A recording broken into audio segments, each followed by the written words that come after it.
Incredible flavours, even better stories. One pour, 10 minutes. Aussie bourbon lovers sharing bourbon with Australia.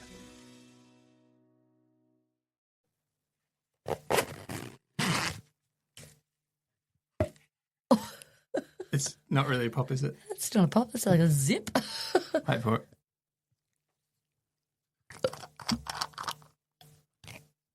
Oh, it's very full. Whoa, that's really full. What have we got here, Dave? This is, I'm sure someone's going to be, oh no, it didn't spill any. Wow. It's not my first time pouring out an aged and all, like flask. These are, I thought this was only going to do one episode, but that's going to give me, I'm going to be able to get a bit more out of that. He's just poured us a little something out of a tiny. That's an aged and all little bottle, which means you've sourced this from somewhere else. Well, you could tell me this is anything, Dave, but what are we drinking? We're drinking. Oh, nice handwritten label. The Post-it note that I ripped off when I didn't bring the bottle back. This is a Frey Ranch. Oh, so this is all we've got? Like there's no bottle? Well, hang on. Let's not – wait. Can I introduce what it is first? Yes. Frey Ranch Quad Malt 4-grain bourbon. Cheers. So stop being so disappointed because you've got some in your glass. Oh my God. I did bring some back. Well, I'm excited that you brought me some back, Dave. But I'm a little bit sad that this is literally it. You're allowed to be a bit sad about that. Part of me's like, pretty good. I don't like it, but it's a Frey Ranch. I'm probably going to enjoy it. There's a fair bit to tell about this. Before I get to that, just straight up on the nose, go. What's that? Straight away. Oh, it's very buttery. Yep. That's what I'm getting. Yeah. I agree. There's also something else there. Tell us what it is. Actually, on this hit, I was going to make a comment about this. Actually, now on this. Oh, you're getting a different nose than the first time you had it. I'm getting, this is for me a lot of, we know it's malted, right? It's called quad malt. You know the malt biscuits? You know when you get what are they called? The Arnott's multi-pack? Yes. And the really flat ones?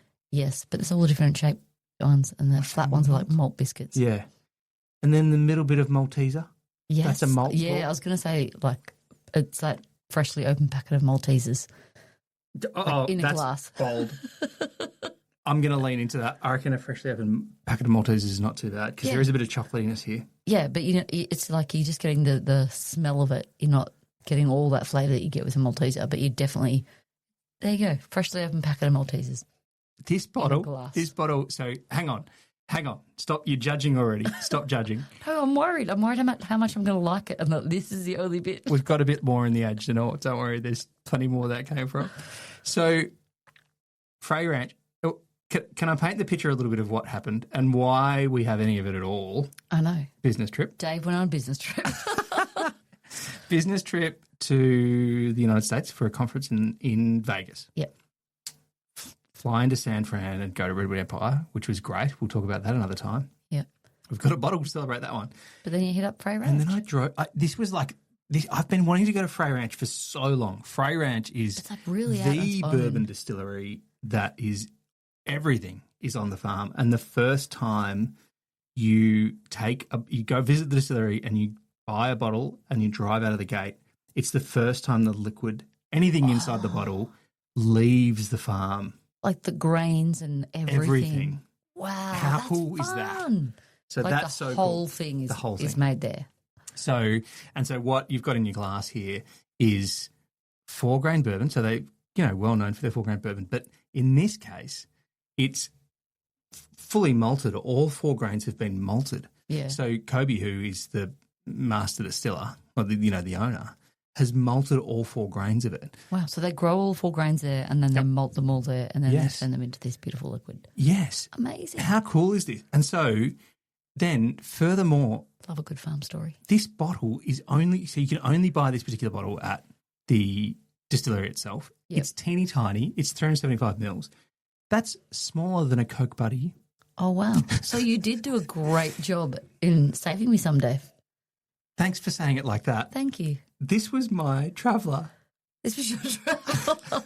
Traveller on your travels. Because I brought back a full-size bottle. I brought back I've shown you that. We've had some of that. Oh, yeah. The single barrel weighted whiskey, which is like a single grain, single barrel. Yeah. which is great. We'll do an episode about that one too. Yeah. But this was this one. This is a cute little one, which was the really one I really liked as well.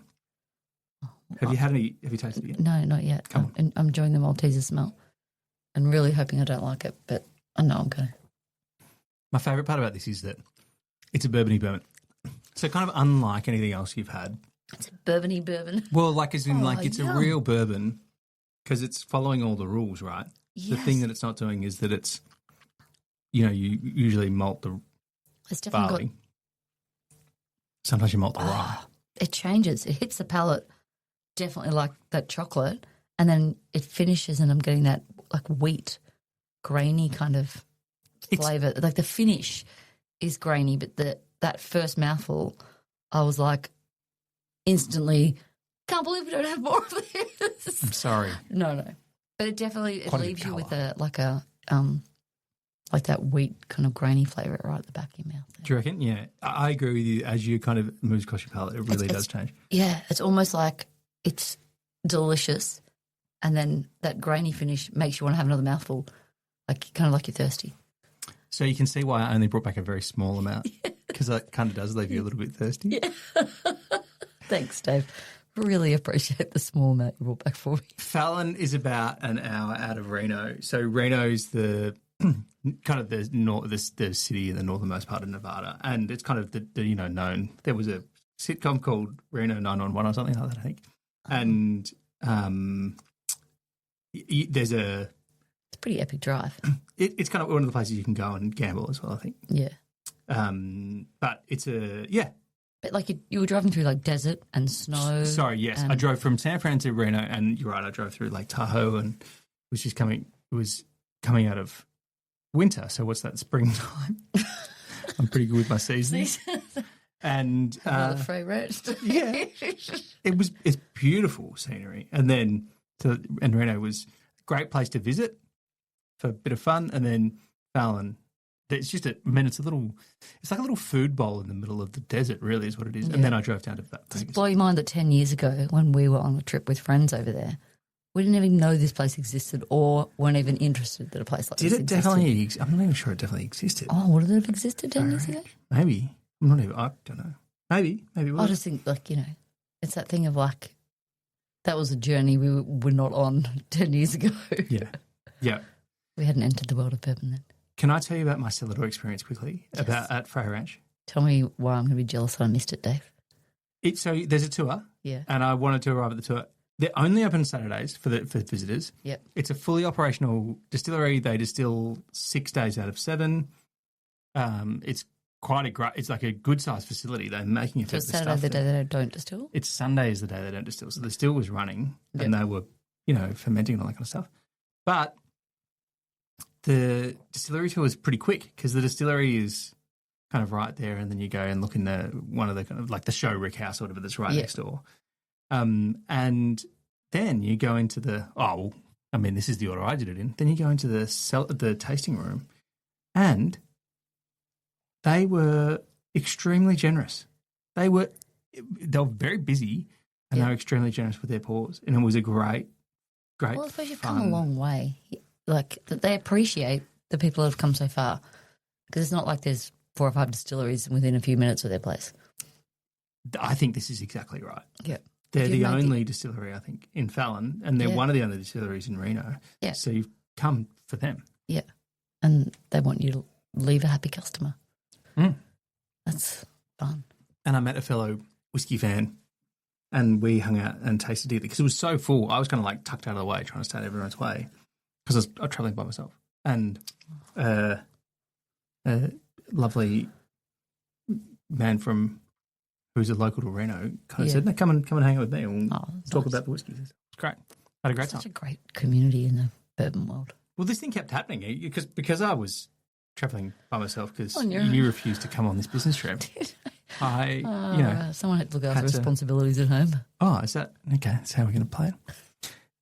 So, a malting one grain happens because they want to extract they kind of get it to sprout so they can create that chemical reaction. But what do you think about malting all 4? Do you think it should happen more?